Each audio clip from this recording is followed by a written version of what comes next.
Treasury's evolution over the last couple of 100 years has had its moments. By and large, it's been a process of major professionalisation. When the Treasury started in 1824, the Treasurer and the small number of staff that the Treasury had were really not professional economists or accountants, and there are a lot of issues around auditing and a whole lot of things. But particularly after the gold rushes in the 1850s, Treasury really got its act together, and the officials that were employed became increasingly professional and incredibly sharp, and that process continued right through the 20th century.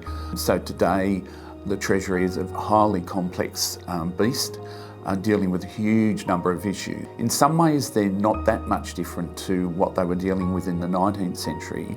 But we now have things like computerisation and digitisation, and the speed in which modernity has moved everything.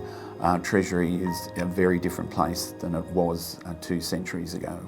Well, I think the most fascinating story that emerged out of the history of New South Wales Treasury was the story about the dismissal of Premier Jack Lang in 1931.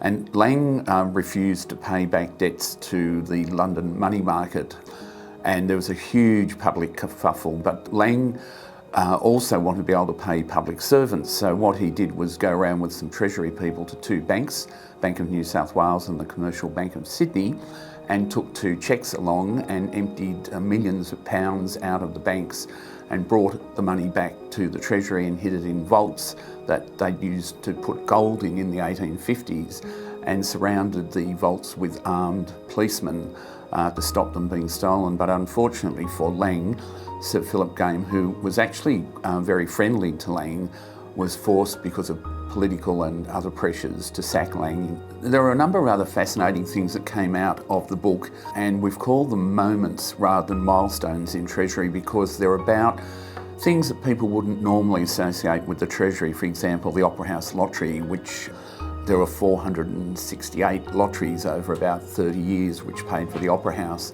and that was basically administered originally by the Treasury. Things like decimal currency, where Treasury had a very important role to play in redrafting legislation and a whole lot of things, but that work was incredibly invisible, and I think that's a theme that runs through Treasury quite a bit.